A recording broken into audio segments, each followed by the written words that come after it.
Hey there, Vernacular Faithful. Redcoat here. And this is the last portion of the philosophy of play section. I was debating whether or not I wanted to actually put this one up, but I think it's still important to kind of talk about. And so this last portion is just talking about how the four parts interact. And I've kind of referenced it throughout this, but I feel like it's important to just do that explicitly. Now, like I said, there's recognition, uncertainty,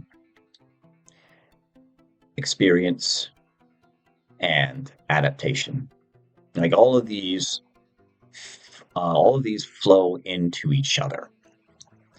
And in my estimation, when looking at creating any kind of game, whether that be a playground game or a board game or a video game, it's important to be aware of these four elements and how well represented they are in your title.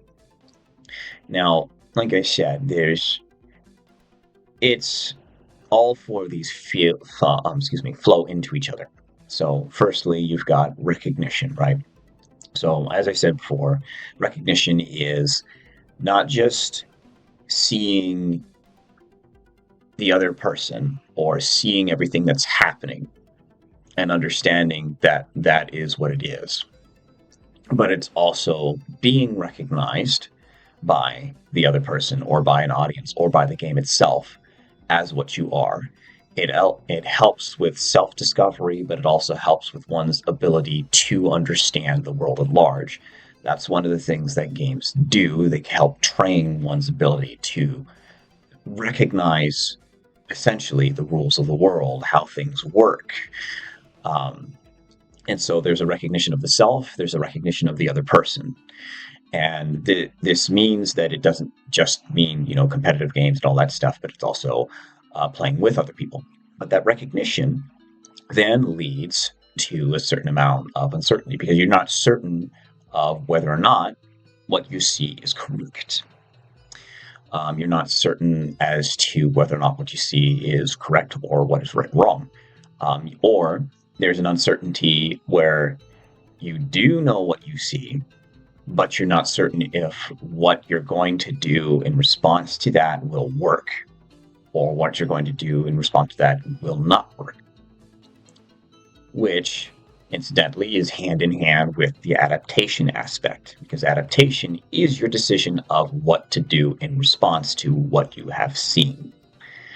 And so, your adaptation, you take that action, and that will resolve the uncertainty. Once you've taken that action, the uncertainty, which is building up tension with that unknowing, with that uncertainty of whether or not what you're going to do is going to succeed or fail, that gets resolved when you adapt and take an action, and then you recognize whether or not you succeeded or failed, and then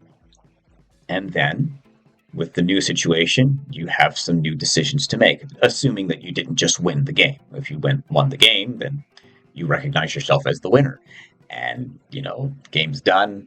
You might stop and think about everything that happened before and start recognizing more things about yourself when you go back over the play. But at the same time, one of the things with that adaptation that resolves the uncertainty, there's that period of actually doing the thing, and that's the experience. Now, granted, the whole of this is an experience in of itself. The very act of recognizing somebody, the very act of noticing, feeling that tension from the uncertainty, and the act of doing the adaptation, all of these things, as you do them, you experience them. But any act during the play of your game is experienced.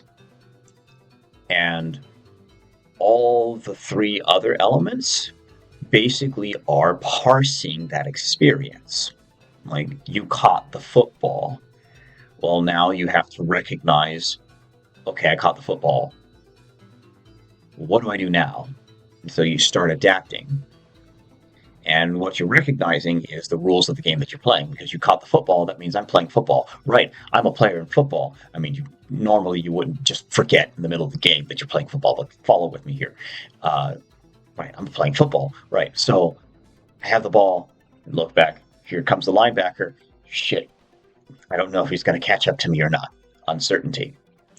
I need to run. Adaptation. I'm running now. I need to get to the end zone. I need to get to the end zone. Um, and the experience is, of course, they're getting to they got to the end zone. They recognize they're in the end zone. Holy crap, I won.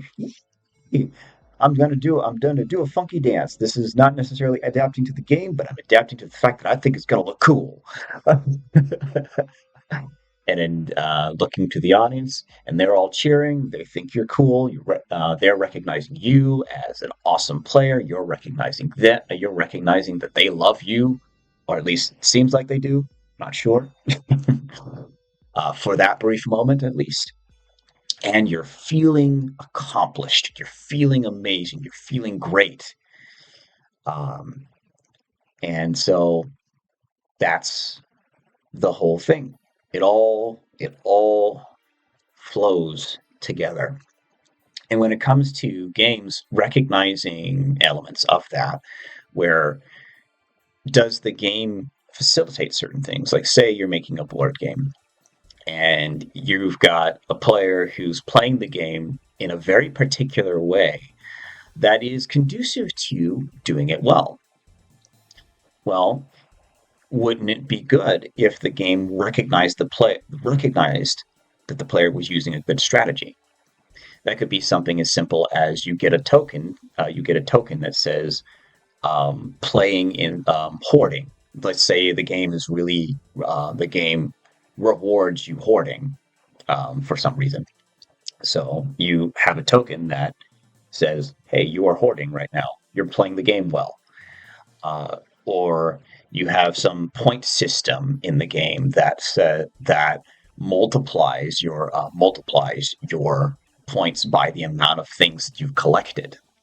And perhaps you want players to have variety in that, so you have the game recognize that they're collecting not just one thing, but they're collecting a whole bunch of different things. And so that encourages players to play the game in a particular way, but it also gives them a gives them something to celebrate and something to recognize. It gives them something to kind of key in on and like, oh man, I'm doing this really cool. I'm doing this well. Of course, you also have to make sure that the game reads properly, where if hoarding is a bad thing, but you reward it in the game, then you're going to be sending mixed messages, and the player at the end is going to be like, huh? They're going to be a little bit confused and disappointed because they played the game in the way that you told them to play by recognizing that hoarding was a thing. But then when they got to the end of the game, it turns out this wasn't the way to play the game, or wasn't a good way to play the game, per se. So There's a lot there, and of course that uncertainty element, where when you make a game, the first time you play any game, it's going to be uncertain. You're not going to know everything about how it works or whether or not any particular strategy is going to play. But when you return to the game, having elements in there that are either randomized or having elements that can change, having differing scenarios.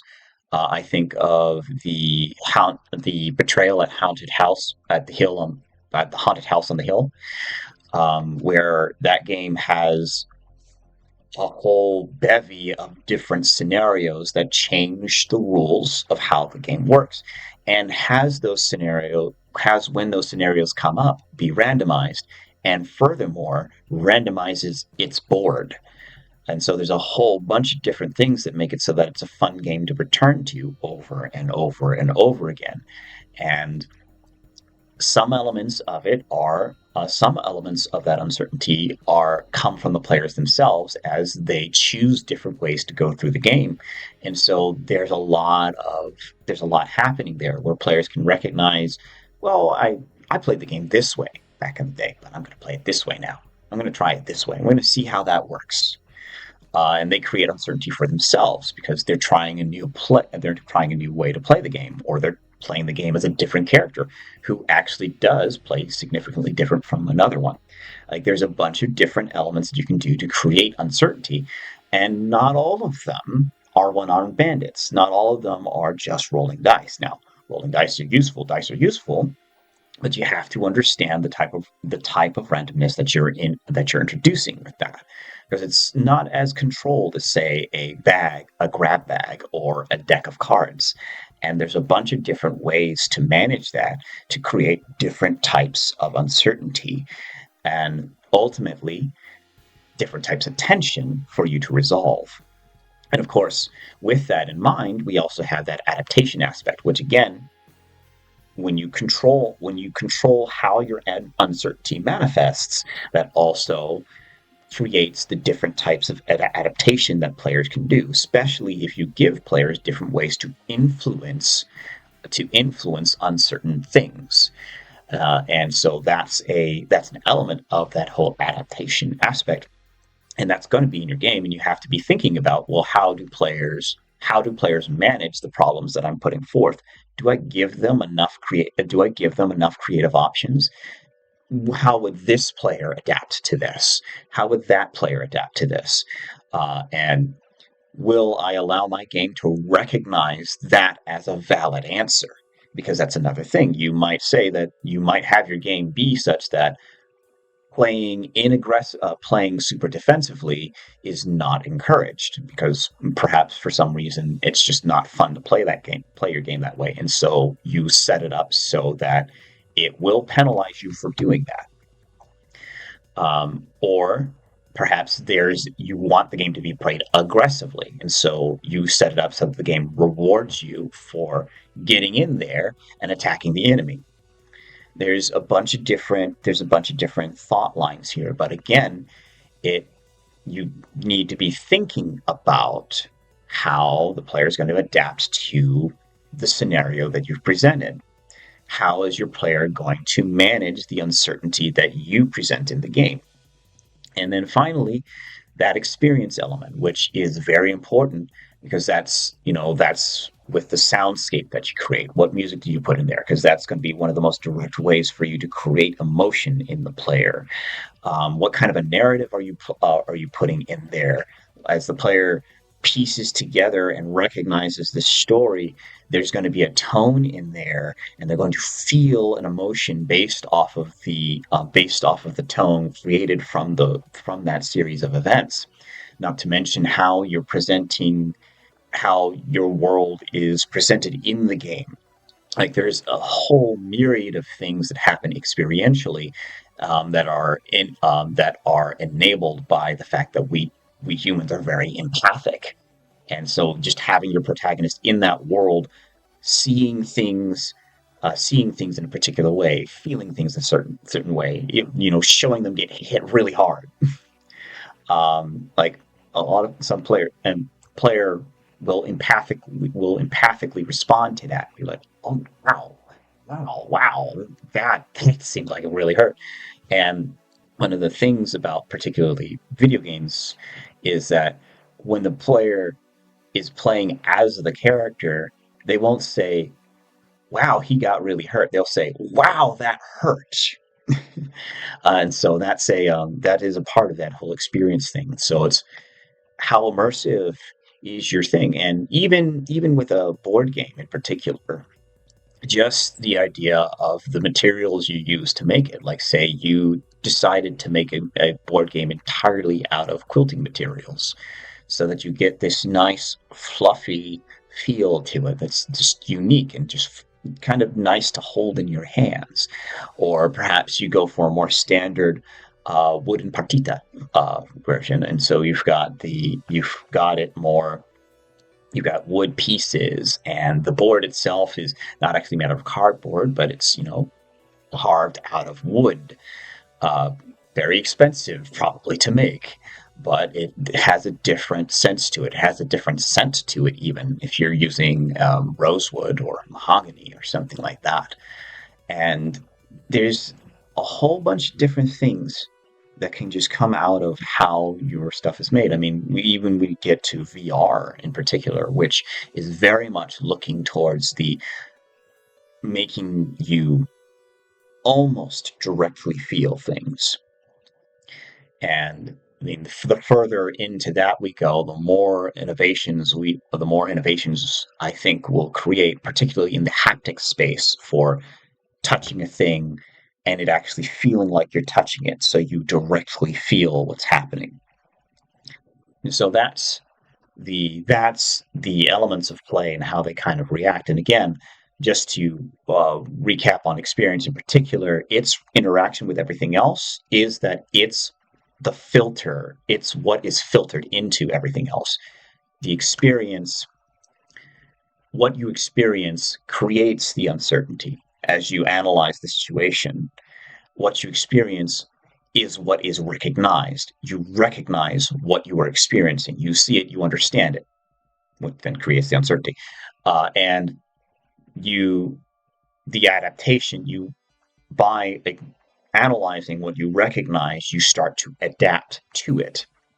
And the act of adaptation then becomes action that you take, and you experience the action that you take, and then the cycle continues because the action that you take affects the game state, and then you recognize the game state and it all goes again, which is part of the reason why games, for the most part, have a loop of play, of just over and over and over and over again.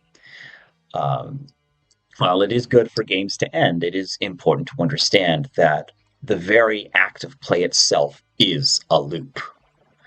And once you understand that, that can greatly inform the way that you look at your game's designs, where you understand that it's not just that I present this thing and the player reads it and boom, we're done. But no, you present the thing, the player reads it. Does this create uncertainty, or does this resolve uncertainty?